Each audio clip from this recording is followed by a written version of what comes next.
So I started private practice in 1990. I started practicing in 1994. Started practicing here in 1993. I think in 1989 I came over here. That's when I started.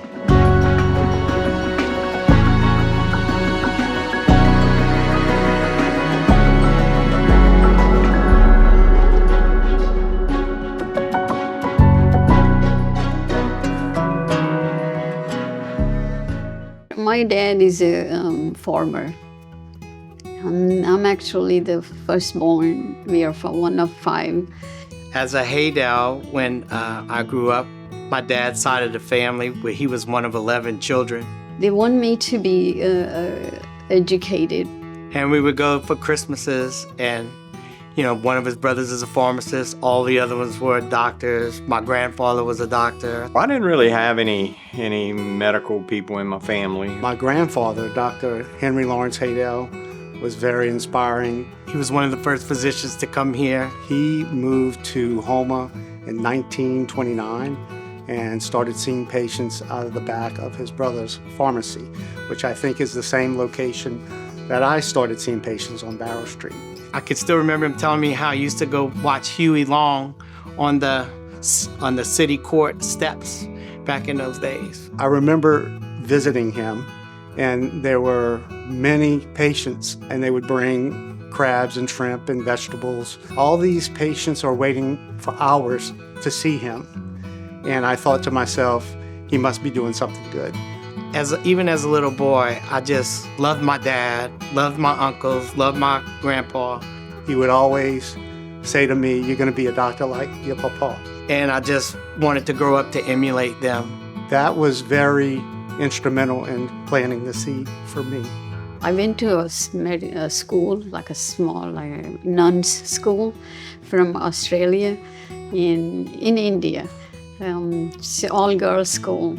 I can't say I was one of those kids who knew from the time they were in grade school that they were going to be a doctor. Quite frankly, I never thought about doing anything else other than medicine. They give us the food. If we are sick, they take care of us. It's everything together. So I always wanted to be like them. I actually started Nichols with the thought that I was going to be a marine biologist because I was a big outdoor kid. And with my dad and my brother, we liked to hunt and fish a lot. My father inspired me quite a bit. He moved to Houma in 1963. I was 2 years old. And I remember sitting at the dining room table with him, myself, my brothers, and I remember him saying, once you're a doctor, you're always a doctor. Being a physician is a vocation, not a job. I never thought about actually being a doctor, but because I got very, very good grades in my the graduation, I was accepted into medical school. If you would have asked me, I'm going to do anything and everything I can to be a doctor like my dad and my uncles and my grandfather. I credit the pre-medical advisor at Nichols, Dr. Marilyn Kildren, a lot with guiding me, towards switching over to pre-med. I remember seeing Uncle Dickie making rounds in the hall, and I remember asking him, "Uncle Dickie, when are you going to stop and smell the roses?" And he looked at me and said, "Nephew, I am smelling the roses." I love pediatrics. I didn't want to do anything else. In fact, I did psychiatry for 1 year, and I was crying every day. I did my residency in Birmingham, and I was very close to doing ER medicine instead of family medicine. I followed the footsteps of my brother Carl. We both went to medical school in New Orleans, LSU. He went to primary care and then later switched to anesthesiology. I ended up being an allergist immunologist. Funny, it's a good story.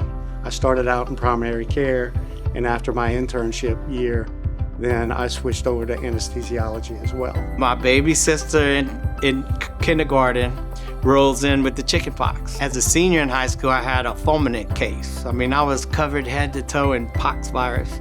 I look like that rock guy on the Fantastic Four. My dad, this is the worst case I've ever seen. And I've been having it highs every day since then. So that was the start of it. Dr. Mark Walker and I went to school together at Nichols for a while. We were in medical school at the same time. He was at Tulane, I was at LSU, and he approached me about joining he and his father, Dr. Leslie Walker, here in Houma. My husband, Dr. Cody, is a general surgeon first. We came to New York, and he was accepted for urology at Ochsner Tulane program.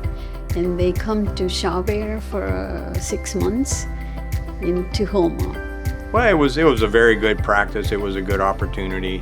When we came, this is how our town in India looks like. We came all the way from the snow place to this, and it looks almost like a heaven. I started out by being a staff anesthesiologist at an outlying hospital, as well as starting my interventional pain practice here at Terrebonne.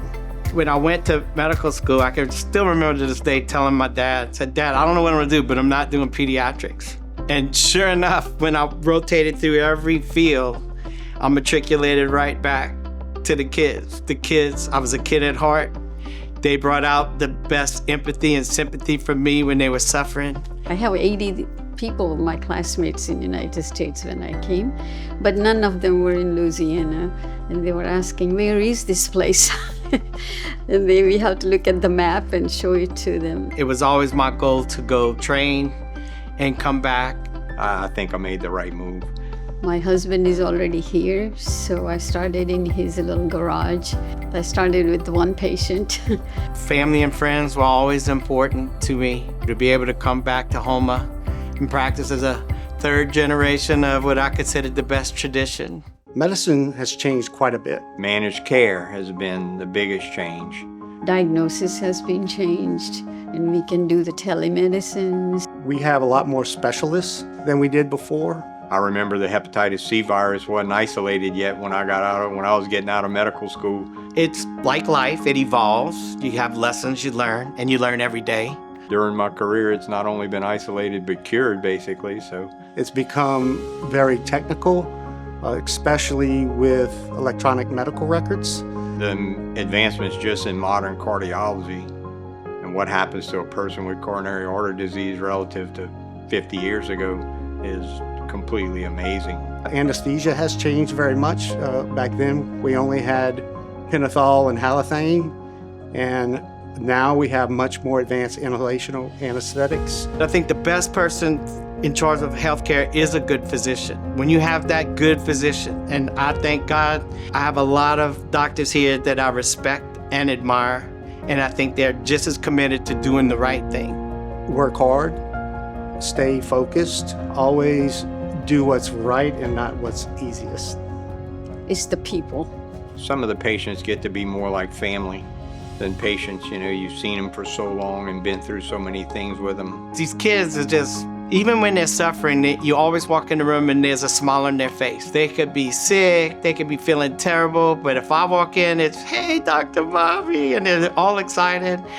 And it's just a pickup. The kids that came to me when I first started, and then their kids and their kids. I try to invest myself in the patient's problems and commit to it. I used to go to my dad. My dad was such a great mentor. My dad did tell me, "Son, always do what's best for the patient and don't be swayed by anyone else." What I want to say about Terrebonne General is that in all my years here, I felt blessed and fortunate to be around the colleagues I was around. I was here when this hospital was the small building, the old hospital. So very early on in my career, Phyllis Peoples was just coming on as administrator, and I believe it was her idea to convert the old ICU or CCU into a procedure suite. And that helped launch my practice in a big way. The transformation of little larva to the butterfly. Anytime I ever called on any subspecialist or general and I had an issue and had to call, never hesitated to take the time, come talk to me, help me with the patient all they could. And I mean, wonderful cooperation. And I feel blessed to be in this environment.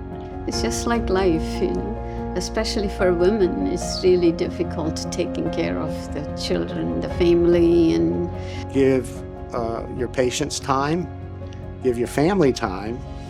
Try to balance the two. It's not always easy, but they're both very important. I think I'm gonna try to carry on like my grandfather, like my Uncle Dickie, and as long as I can. If I can, as long as I'm capable, I'm gonna try to, and because I enjoy doing it, and I'll just do the best I can, to help people. it's very satisfying, wonderful. Fulfilling. I just think of privilege, as in it was a privilege to be allowed to see patients. I believe that. I would say commitment. There have been so many times where patients have expressed gratitude for what you do for them. It will be something that requires your full commitment. It's hard to do medicine halfway. You have to be committed to do your best. And I think less than that, you're gonna end up being a disappointment to your patients and yourself. You have to love it to do it. It is not easy. I once had a fellow physician tell me just never forget, you gotta love your patients. And I think that's true. One of my friends is bed of roses, but the roses also have thorns to it. So you just have to separate yourself to handle it carefully. Along the way, there have been many, many doctor-patient relationships that occur, and you're not really doing it for that, but it just kind of creeps up on you, and you really appreciate that as time goes on. 35 years is a long time. I would want more years just to practice. Only pediatrics, though. It's been 33 years. I got some in the fourth quarter. I'm hoping for a little overtime, and we'll see how it goes.